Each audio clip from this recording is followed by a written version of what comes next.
Africa Content TV.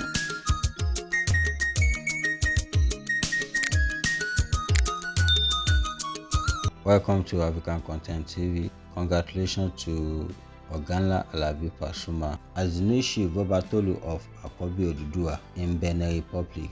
You can watch the Momi Alayiluwa Oba Anicent Adeshina Akane Adeduloye Aderomola Alaketu of Ketu Benin Republic and see the welcome arrival of Ijoba Fuji in Benin Republic.